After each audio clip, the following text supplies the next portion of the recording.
Bienvenidos a este encuentro de esta tarde del sábado al 22ª edición del Encuentro Madrid.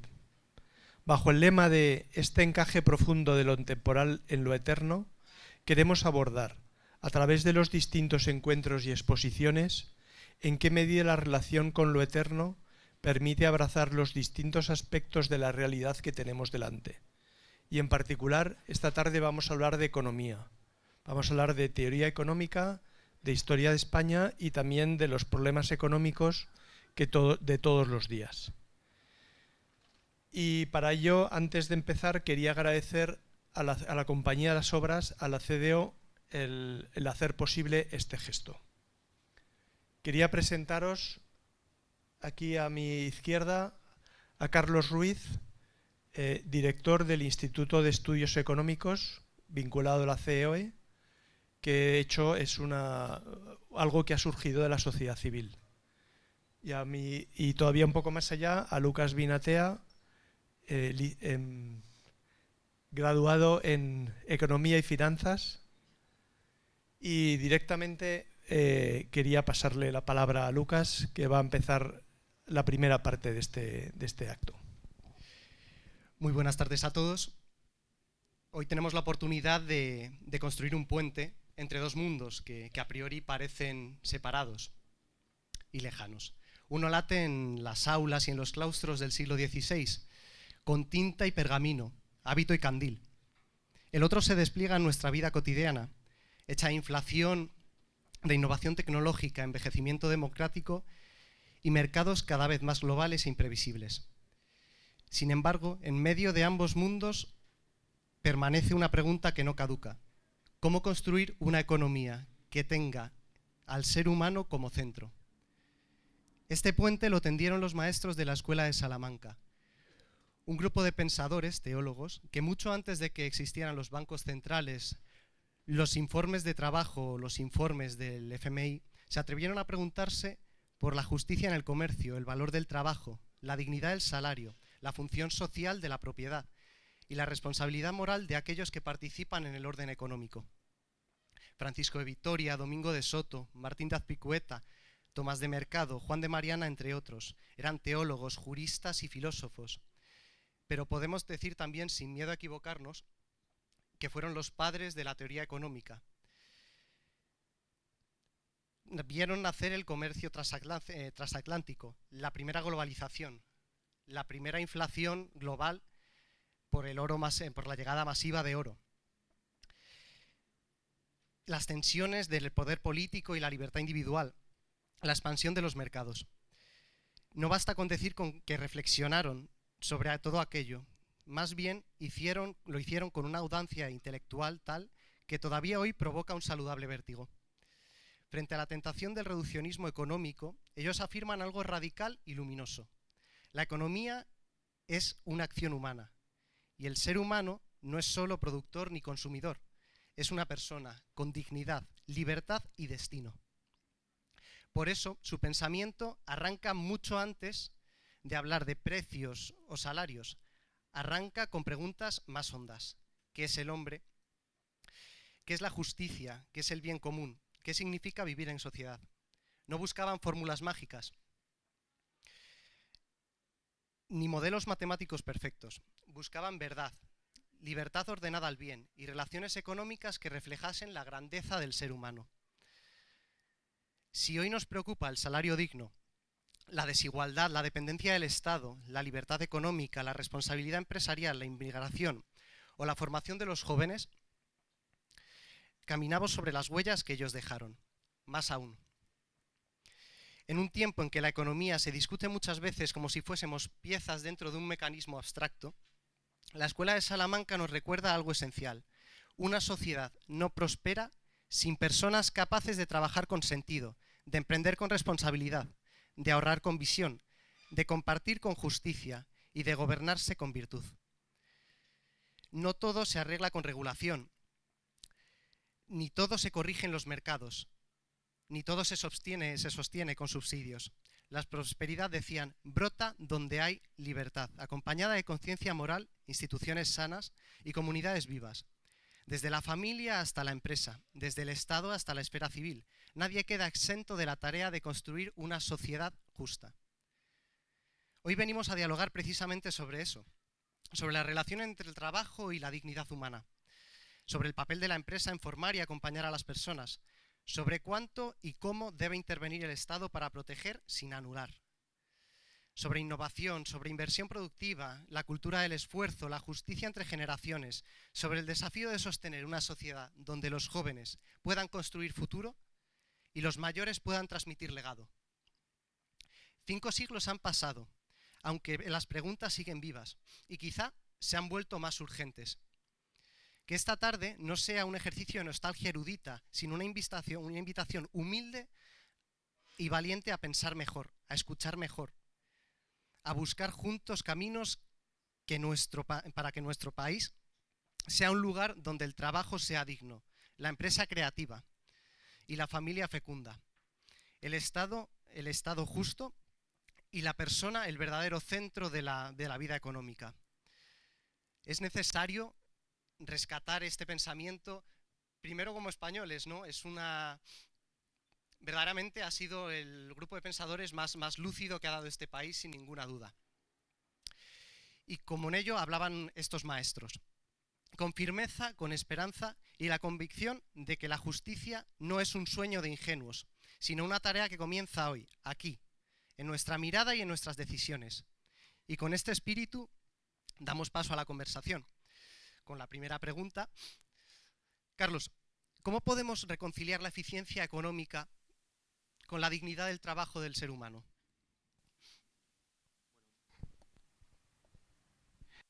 Buenas tardes. Lo primero de todo, agradecer enormemente la invitación a participar en Encuentro Madrid y en especial a la Compañía de las Obras. Y muy particular me gustaría dar las gracias tanto a Luis Miguel como a Lucas, como a Mercedes, que no está en este momento con nosotros, pero que ha colaborado y contribuido y es el que espero una pronta recuperación.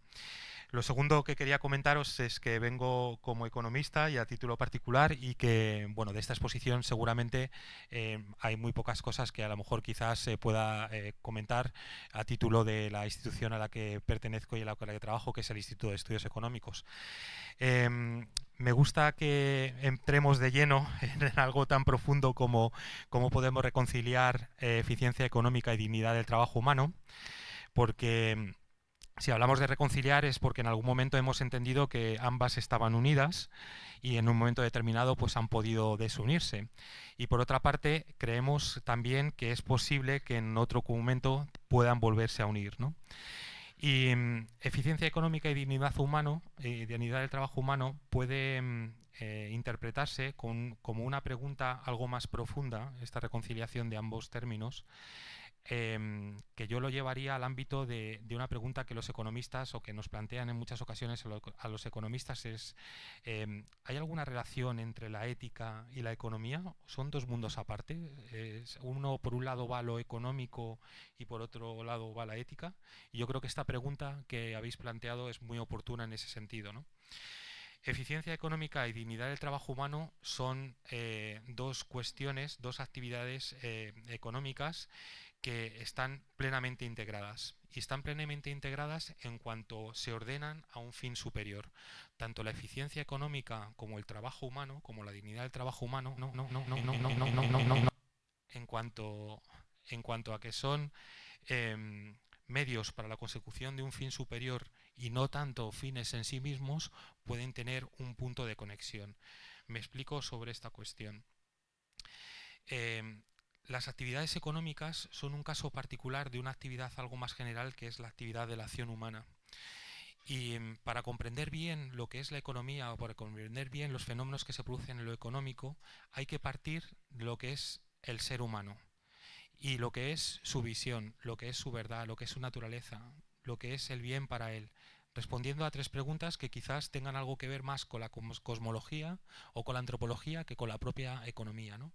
¿Qué es el ser humano? ¿Cuál es el lugar de lo humano en lo existente? ¿O qué es el bien para el hombre?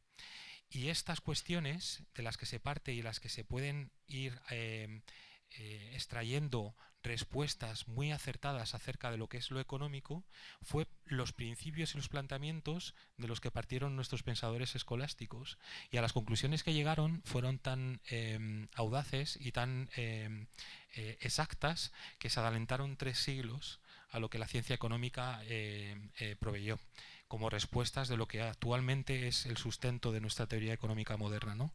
El valor subjetivo, la consideración de lo justo a través de los mercados, la libertad del individuo como nación económica, la teoría cuantitativa del dinero, en fin, bueno, muchas cuestiones que estos filósofos teólogos canonistas fueron capaces de extraer y fueron capaces de proponer con una visión muy, muy, muy clara.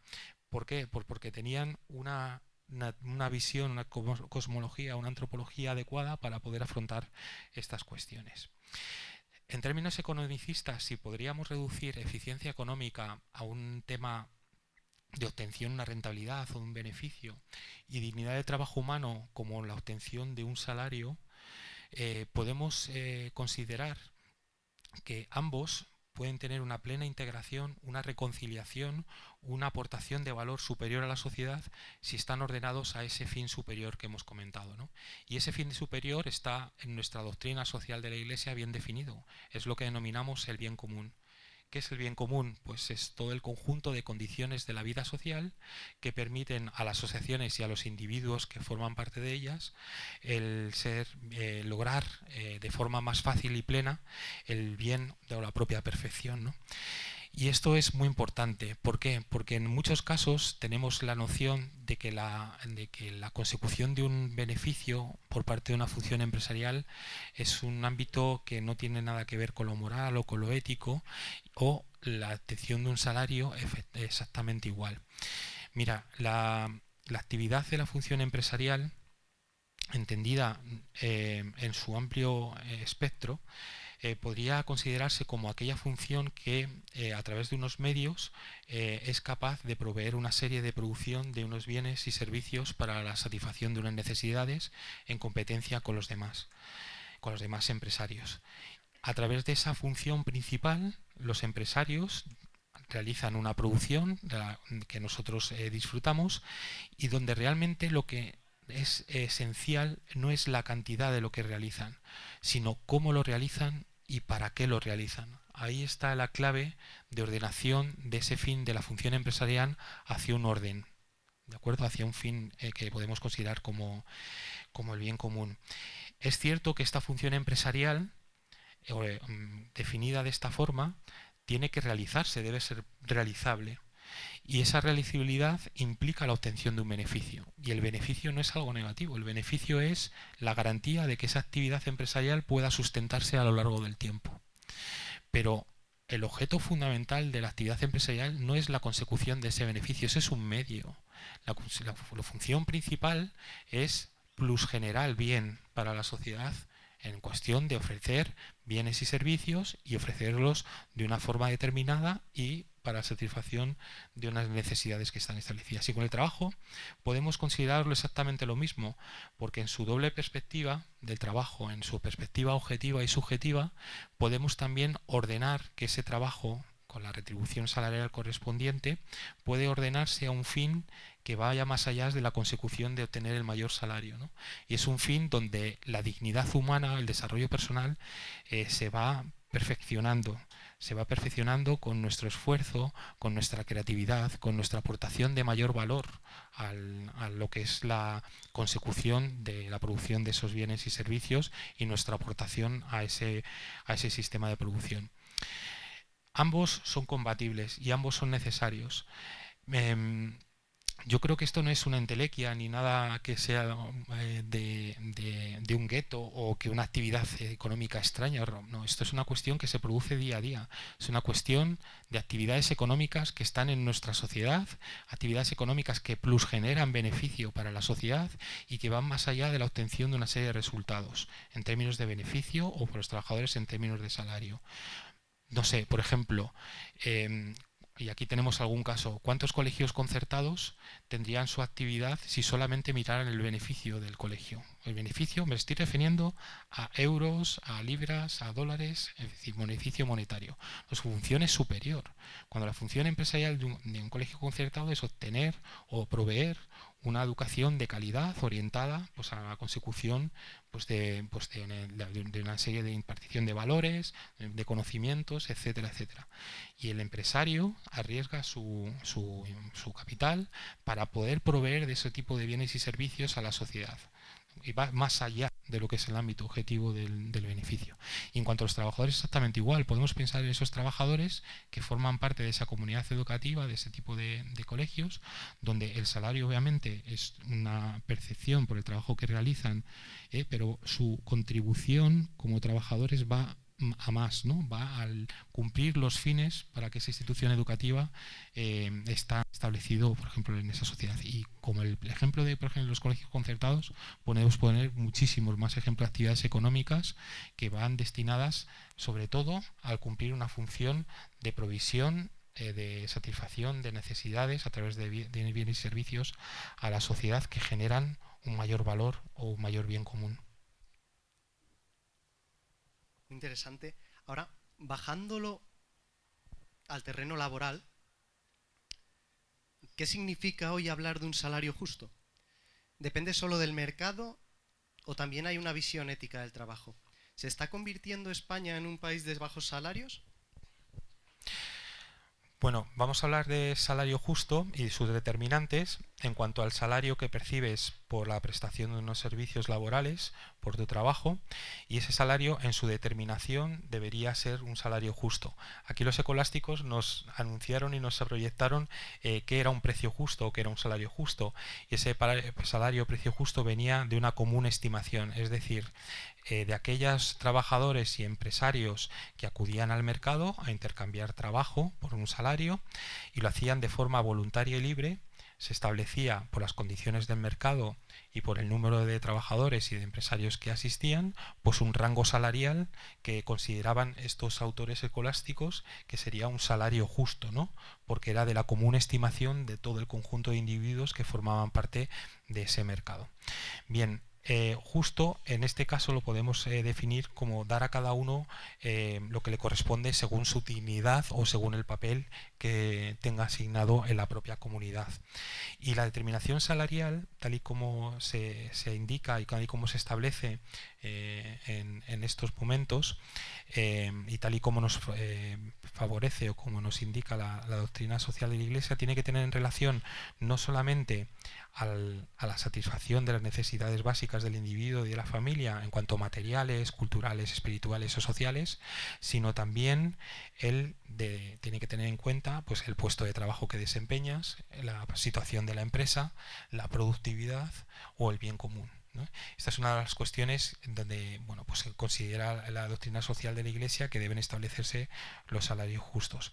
Como salario justo está establecido a través de ese sistema de mercados o de los mercados donde se cumple la justicia conmutativa si hay algunas especificaciones concretas de voluntariedad, de que no haya en general ningún poder de una de las partes sobre otras, ahí se cumpliría esta parte del salario justo, pero además en nuestra doctrina social de la Iglesia nos indica que debe cumplirse una adición más, que es que el salario cumpla también una justicia social, y esa ordenación hacia el bien común implica que el salario, aparte de remunerar y satisfacer estas necesidades que hemos comentado, debe implicar una adición que surge de la solidaridad por parte de los trabajadores en cuanto a un remanente que pueda utilizarse para determinadas contingencias. Por ejemplo, cuando el trabajador queda en desempleo o cuando el trabajador pues, tiene una incapacidad temporal o cuando el trabajador llega a su hora de retiro y necesita de una pensión. Ese plus de salario que debe de establecerse como salario justo y que por nuestra solidaridad lo ponemos a disposición del bien común, pues cumple esas funciones. ¿Es España un país de salarios bajos? Pues os he preparado unas pequeñas diapositivas para que podamos ver exactamente cuál es la posición de nuestro país. Si nosotros vemos o nos dirigimos a esa estimación de cómo se generan los salarios o cuál es la retribución de los salarios, hay una variable clave que los economistas utilizamos, que es nuestra productividad. ¿Qué es la productividad? Pues al fin y al cabo lo que la productividad mide es cuánto se produce con los recursos que unos tenemos. Es cómo de eficientes somos. Es decir, cuánto aportamos más de valor con la cantidad de trabajo que nosotros realizamos. Esa es la productividad. Os voy a poner un ejemplo que nos va a acompañar a lo largo de toda la exposición. Dos panaderos, panadero A y un panadero B. El panadero A 1 euro el pan vende y produce y vende 20 panes en una hora. Un panadero B, con el mismo precio del pan, 1 euro, produce y vende 40 panes en una hora. Podemos decir que la productividad del segundo es el doble que del primero, porque produce en una hora más panes que el primero. Eso es la productividad. Ahora, ¿qué factores? Esa productividad es la que determina los niveles salariales. Ahora, ¿qué factores influyen en esa productividad? Hay tres fundamentales. Uno, que el panadero sepa hacer mejor o peor el pan. Dos, que disponga de los medios necesarios y apropiados para hacer mejor o peor el pan. Y tres, que pueda incorporar en el proceso de producción o de venta algunas innovaciones que mejoren el rendimiento que tiene de esa actividad económica. Esos son los tres factores que determinan que haya una mayor productividad, ¿no?, por parte del panadero. Bueno, pues teniendo en cuenta estas cuestiones que veremos más adelante, ya podemos observar en este gráfico, primero, que hay una clara relación entre la productividad y los salarios. Si veis en el eje de... efectivamente, en el eje de las X, en el eje horizontal, el valor de la productividad, y en el eje vertical el valor de los salarios de los países de la OCDE. Esos países de la OCDE son los países más desarrollados, son los países con los que nos podemos comparar. ¿Cómo está España? Veis, creo que el punto rojo pues está por debajo del promedio de los países de la OCDE, tanto en productividad como en salarios. Veis que creo que llegamos al 90% de la productividad y al 90% del salario promedio de los países de la OCDE. Clara vinculación, nuestro país está por debajo.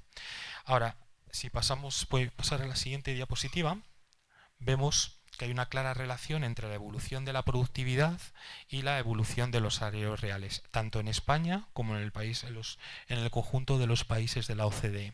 A lo largo de las distintas décadas se produce y se está produciendo en los países de la OCDE un menor crecimiento de la productividad, que está viendo en la parte izquierda del gráfico, que está correlacionado con una menor evolución o menor crecimiento de los salarios en términos reales, que es la parte de la derecha del gráfico. ¿Qué ocurre en España? En España está exactamente la misma evolución, pero la tenemos más acentuada. Es decir, está habiendo menores crecimientos de la productividad, acuerdos lo que hemos definido como la misma, y se está produciendo, por lo tanto, menores crecimientos salariales. Incluso hay un periodo, es donde estáis viendo el último periodo, donde hay incluso una contracción de los salarios en términos reales, pero bueno, está determinada más por la inflación. Bueno, este es el punto número 2 que quería comentar. Ahora, ¿por qué esto? Bueno, pues vamos a analizar esas tres consideraciones que hemos hablado de los panaderos. El primero, que el panadero sepa hacer mejor o peor que el panadero sepa hacer mejor o peor el pan. Estamos hablando del capital humano. ¿Qué es el capital humano? Pues las capacidades que tenemos nosotros, cada uno de nosotros, para poder realizar mejor nuestro trabajo. ¿Y esas capacidades de dónde vienen? De la formación y de la educación, básicamente. Bien. He elegido una serie de indicadores para ver en qué términos está nuestro sistema educativo y en qué términos está nuestra formación como trabajadores. He cogido dos, seguramente estéis mucho más expertos o especializados en estos tipos de análisis, pero bueno, yo creo que son dos bastante evidentes. El primero de los gráficos hace sobre la tasa de abandono escolar de jóvenes entre 18 y 25 años, creo, con un nivel de formación de educación secundaria superior. Dejan sus estudios, dejan su formación y ni se forman más ni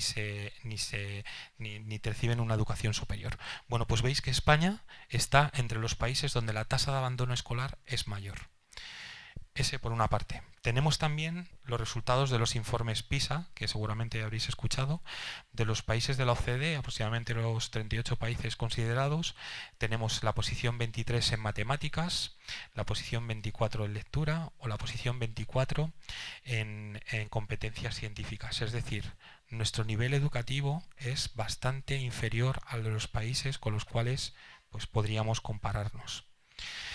El siguiente gráfico ya no haría tanta referencia a los que van a ser trabajadores en un próximo periodo, sino a los que ya están. Aquí hay un gráfico que me gusta muchísimo porque es ver qué nivel de formación tienen nuestros trabajadores, si esa formación lo dividimos en 3 rangos, inferior, media y superior, con respecto a los países de nuestro entorno europeo. Hay una diferencia clara en el rango inferior y en el rango superior. En el rango inferior, ¿por qué? Porque tenemos un porcentaje de trabajadores con un nivel de formación inferior, superior, muy superior al de los países de la Unión Europea.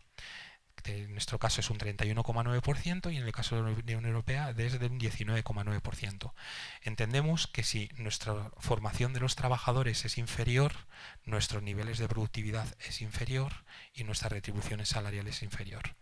Aquí tenemos una de las explicaciones con respecto a lo que estábamos comentando. Pero si os dais cuenta diréis, bueno, puede compensar con nuestro nivel de formación de los universitarios, porque tenemos un porcentaje muy superior de formación de universitarios formados en respecto a la Unión Europea, ¿no? Estáis viendo ahí un 43,7 con un 36,9, ¿no? Bueno, pues no compensa, es más, es un impedimento, es un obstáculo. ¿Por qué? Porque el problema es que aparte de que tenemos niveles inferiores de formación, hay un desajuste importante entre los niveles de cualificación y las actividades que realizan nuestros trabajadores.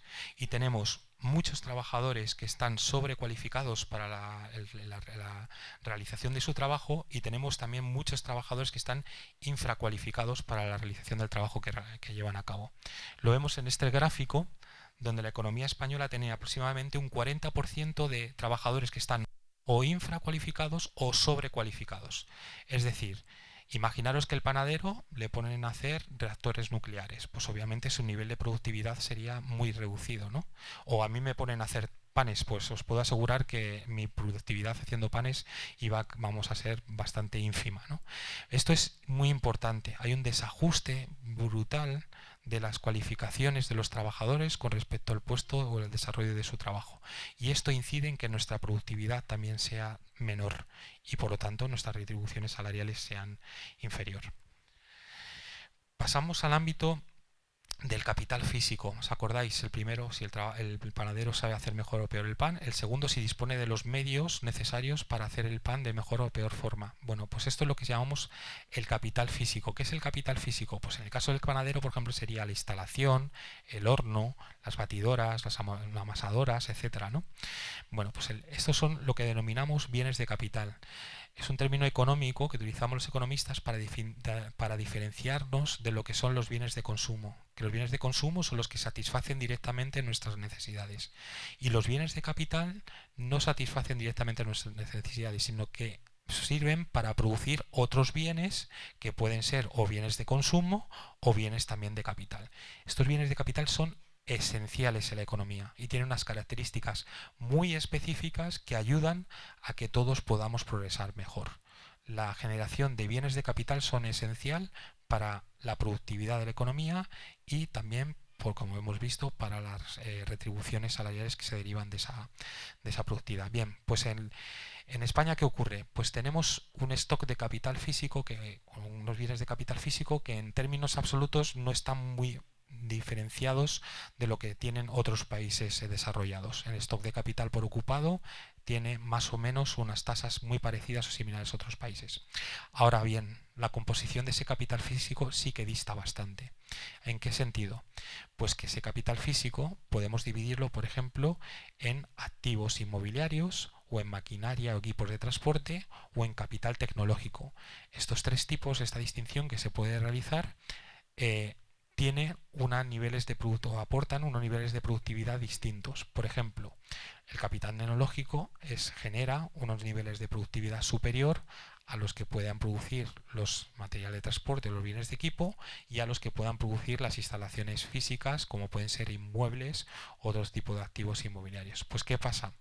Que en España nuestra proporción de activos inmobiliarios dedicados a la producción es superior a la de otros países, y sin embargo los bienes de capital, que son los componentes tecnológicos, es en proporción más reducida que el de estos países desarrollados. Por lo tanto, en nuestro stock de capital físico, a pesar de que tenemos las mismas tasas, nuestra composición es algo inferior o peor.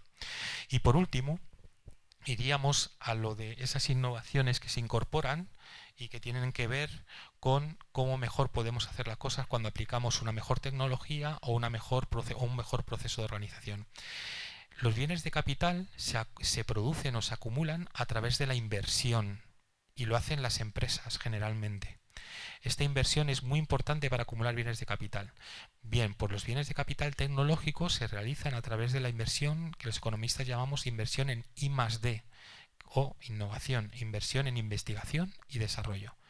Pues como veis, nuestro porcentaje de inversión en investigación y desarrollo, el 1,5%, es inferior al de la OCDE y al de la Unión Europea. ¿Esto a qué se debe? Fundamental a dos cuestiones. Una, a nuestra estructura productiva, nuestra estructura de empresas, donde tenemos, en comparación con otros países, empresas de pequeño y menor tamaño. Y dos, también a la actividad económica que realizan. En muchos casos, nuestras empresas tienen una mayor intensidad de utilización del factor trabajo que del factor capital, porque son empresas que se dedican pues a la prestación de servicios generalmente. Restauración, comercio, transporte, actividades administrativas. Estas son la mayor parte de las actividades empresariales que tenemos en nuestro país. Y estas actividades tienen una menor intensidad de gasto en actividades de innovación. Gasto total por debajo, y como veis, en empresas con actividades intensivas en innovación, pues también estamos por debajo de los países. Por lo tanto, ya tenemos tres factores que explican que nuestros niveles de productividad son inferiores. Capital humano, fundamental y esencial, capital físico y capital tecnológico. Estos tres factores son los que explican que nuestros salarios sean más bajos y que nuestra economía pues no pueda generar el valor suficiente para retribuir al factor trabajo de una manera más amplia.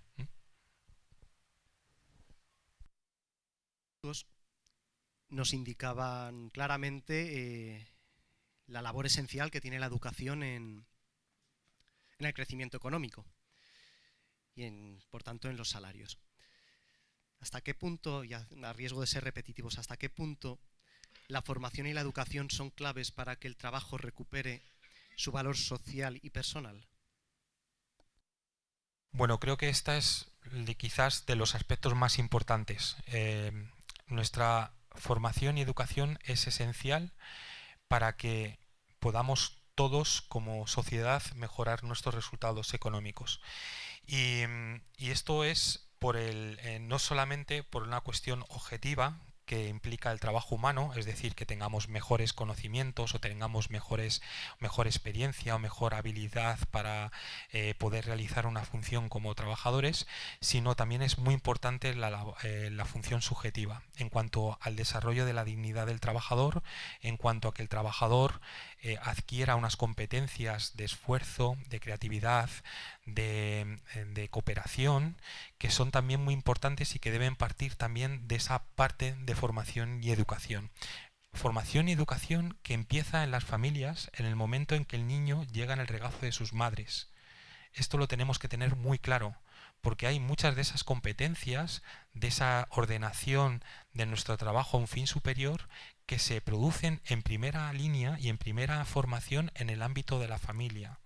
Ahí es donde los niños, donde nosotros empezamos a poder desarrollar nuestra actividad, nuestra acción humana en cooperación con los que más queremos y desarrollando una serie de conocimientos y también de valores y también de capacidades que nos ayudarán en un futuro a poder desarrollar nuestra vocación. Y se completa, obviamente, con nuestra educación que recibimos a través pues, de las escuelas, de los colegios y de las universidades, que no debe ser una educación exclusivamente de acumulación de conocimientos. Hemos visto que si puede haber reconciliación entre eficiencia económica y dignidad humana del trabajo, es necesario que haya una plusproducción de bien también en el trabajo.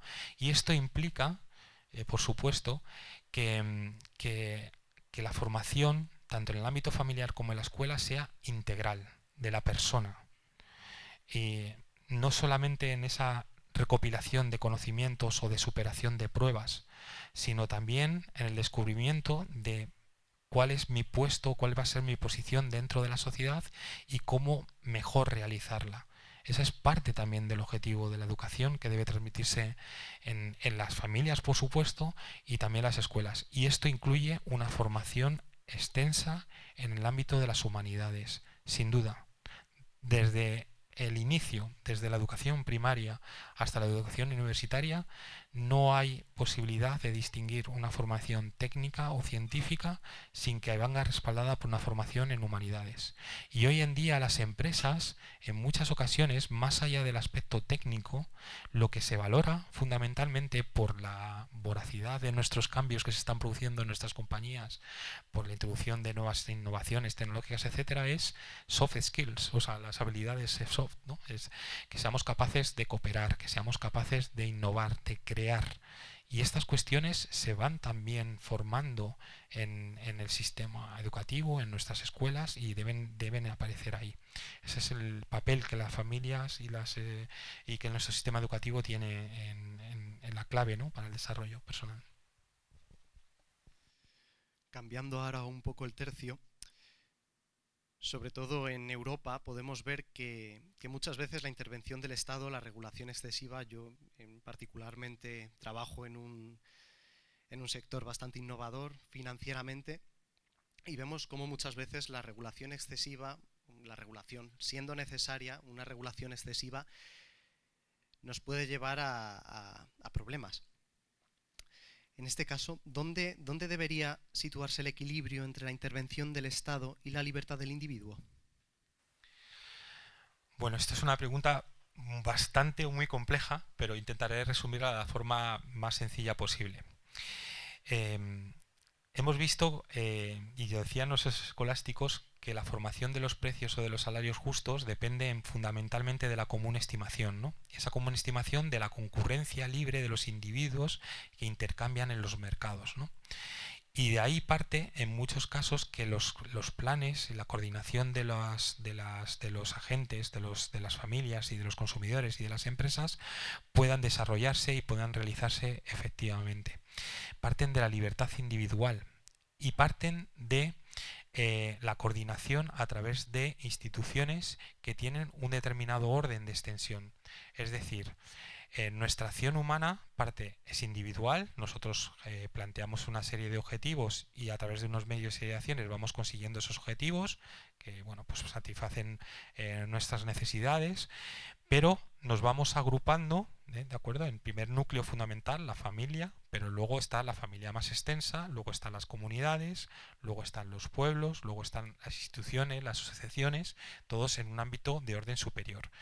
Bien, pues en cuanto la libertad individual nos permite ir en cada uno de estos estamentos de orden social determinado, familia, sociedad, institución, empresa, etcétera, nos permiten ir cumpliendo las funciones para las cuales son necesarias para nuestro bienestar, pues no es necesario que una entidad de orden superior intervenga sobre la entidad de orden inferior.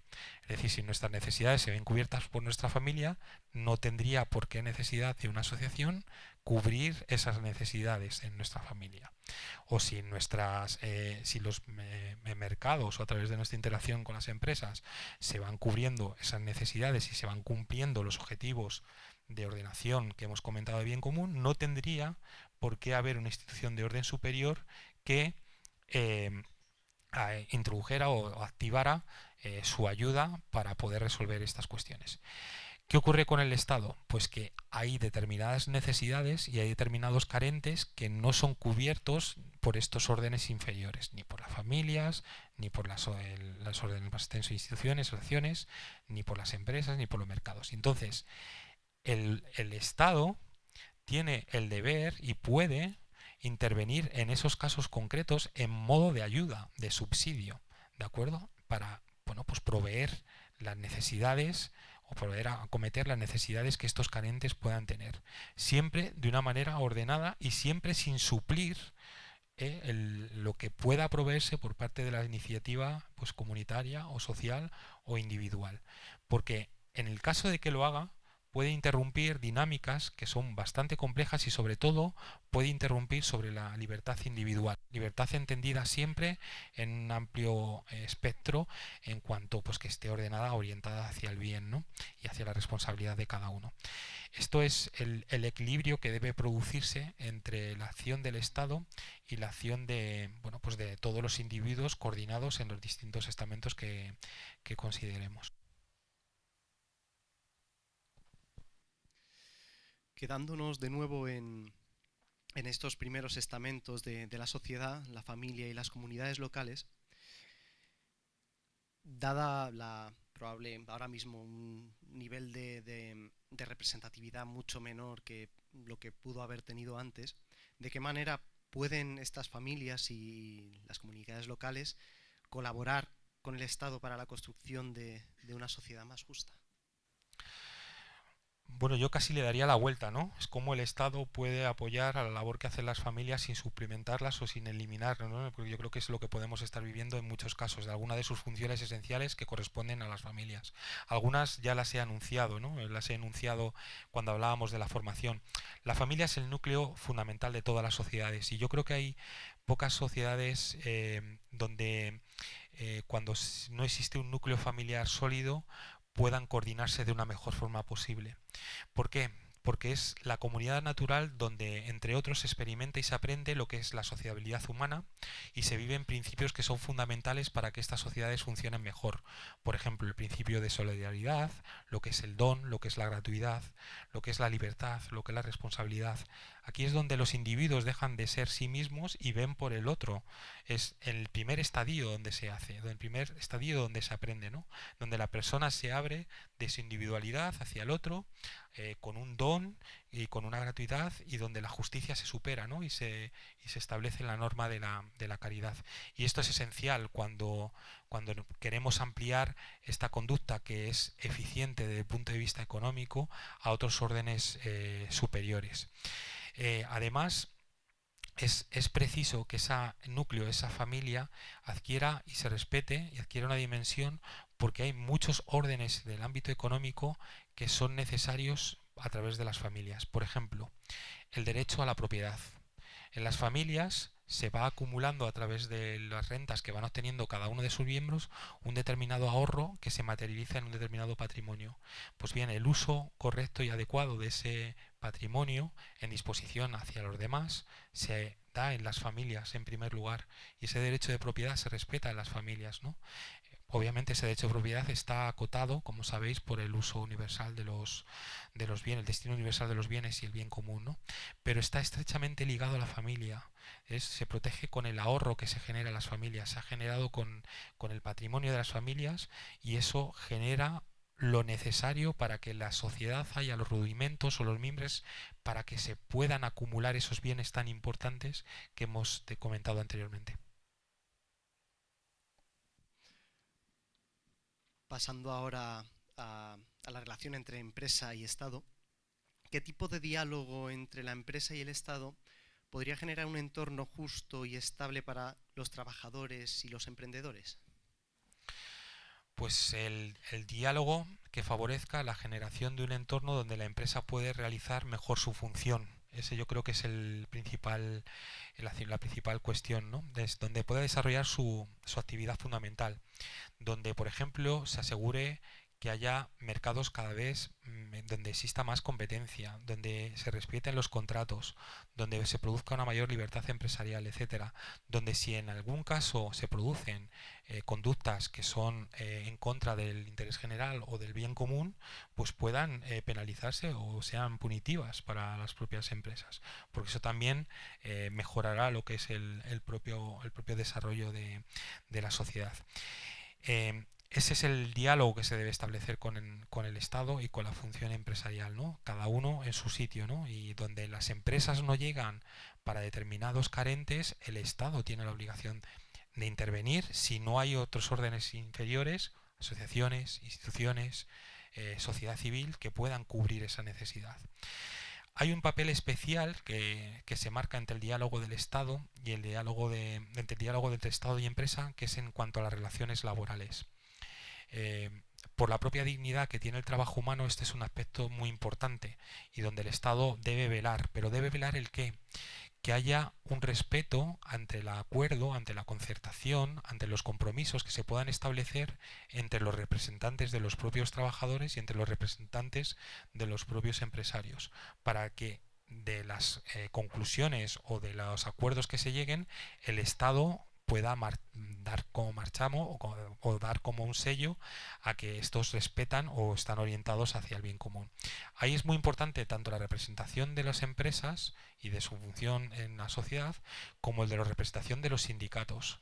Y es legítimo que esos trabajadores se asocien, obviamente, y que luchen que representen y que defiendan sus intereses y la dignidad de los trabajadores, pero siempre de todos los trabajadores, del conjunto de los trabajadores. Y además deben estar esas cuestiones ahormadas por criterios éticos y morales y sobre todo pues orientadas a lo que hemos denominado lo que es este fin social o bien común, ¿no? Si algo, entre otras cosas, caracteriza el tiempo que vivimos, es el de crecimiento de las desigualdades sociales entre clases e intergeneracionales. ¿Cuáles son las causas de que se estén produciendo un aumento de estas desigualdades? En que los países avanzados y un empobrecimiento en la sociedad en general. ¿Qué papel desempeñan la educación, la natalidad, las migraciones en esa continuidad del bien común? Bueno, yo creo que tal y como hemos definido algunos de los conceptos, si miramos hacia la realidad, creo que en muy poca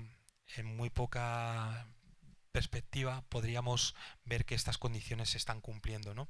Y que estamos muy alejados de ese marco que hemos considerado como bien común, ¿no? O como bienestar social.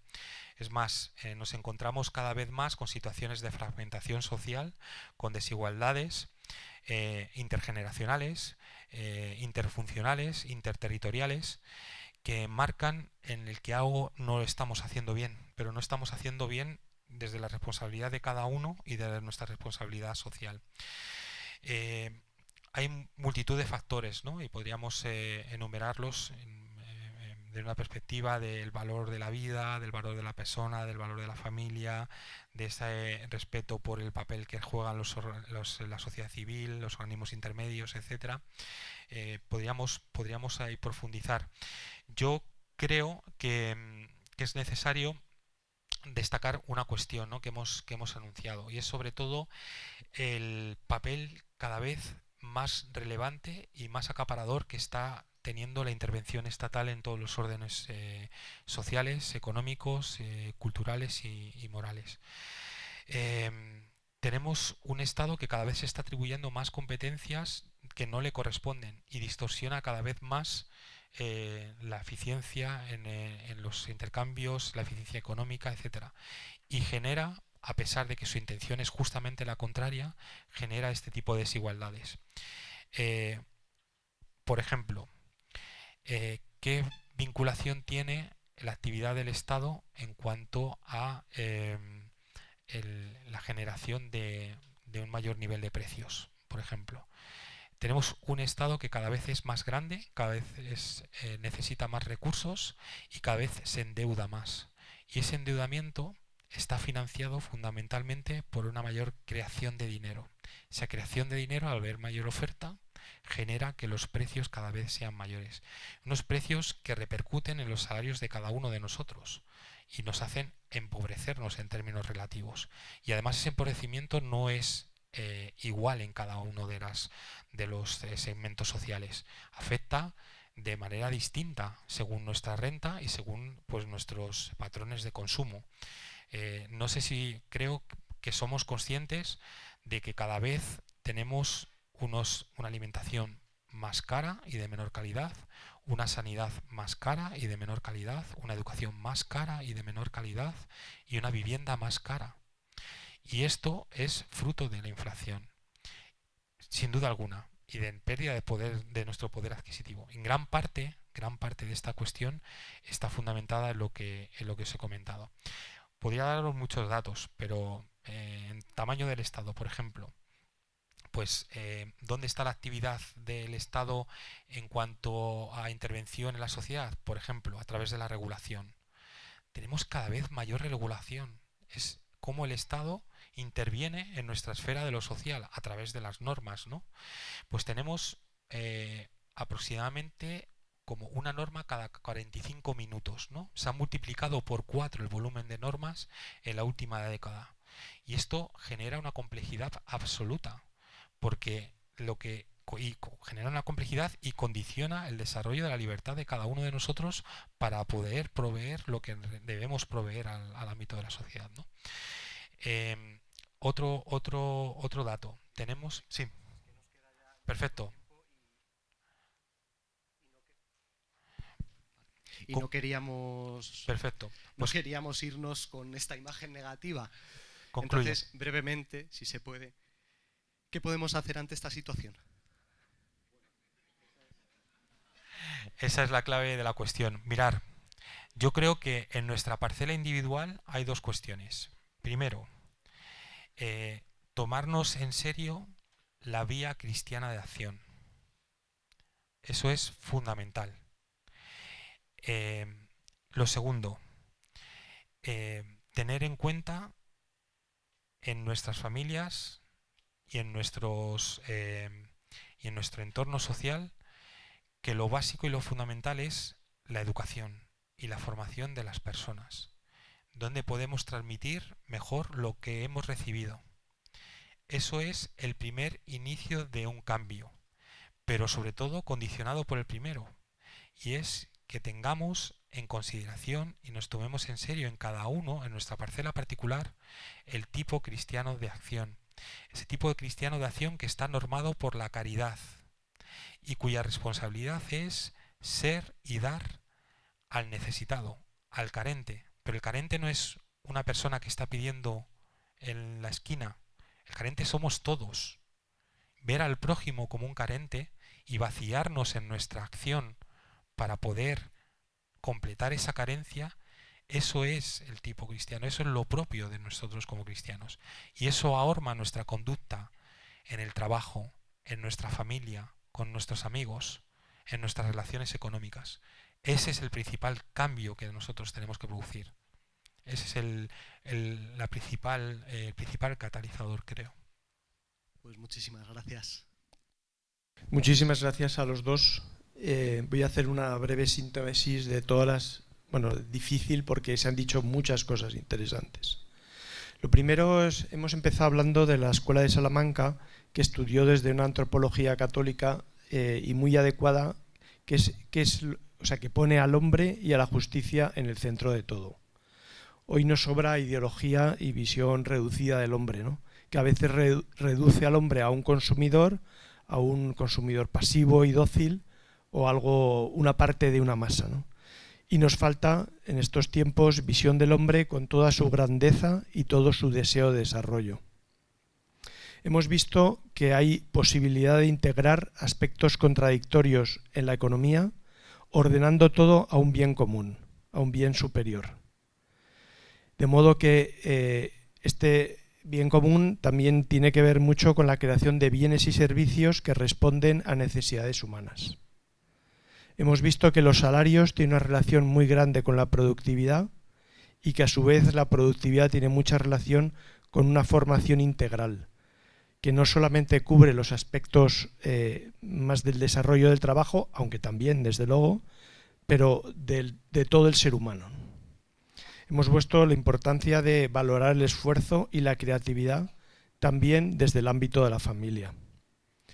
Respecto a la intervención del Estado, hemos visto que la palabra más importante es la subsidiariedad y en la confianza en la capacidad de construcción que las personas tenemos. Tanto las personas como las comunidades y en particular en el ámbito familiar. Esto exige por parte del Estado la búsqueda de grandes consensos y hemos visto también el peligro que tiene la sobreregulación y la atribución del Estado de funciones que no le corresponden.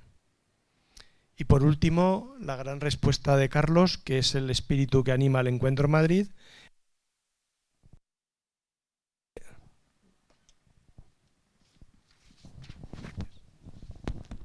Desde nuestra fe, igual que los escolásticos de la Escuela de Salamanca, estamos en condiciones óptimas para abordar esta complejidad enorme del desarrollo de la sociedad.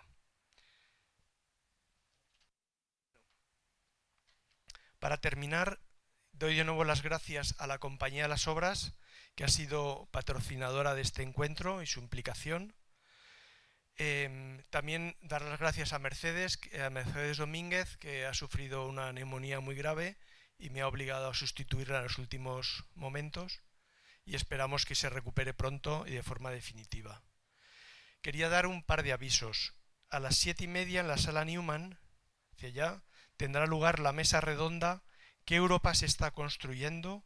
¿Qué Europa queremos construir? Y recordamos también que esta noche a las 21:30 tendrá lugar en la sala Newman el concierto titulado Himno a la Esperanza, a cargo del pianista y compositor Marcello Cesena. Están disponibles las últimas entradas, que se podrán adquirir en la web del Encuentro Madrid, en el stand de Dona Hora y en las cajas del pabellón. Para salir de la sala, rogamos que lo hagan por las puertas laterales. Muchas gracias.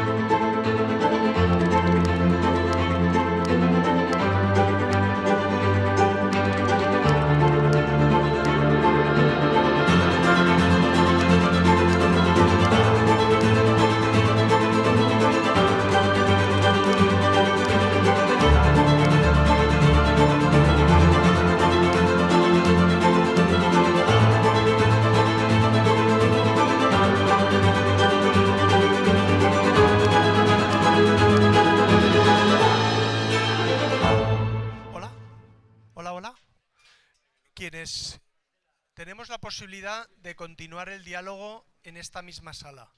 Si alguien cree que, tiene ganas de más, es el momento. Gracias.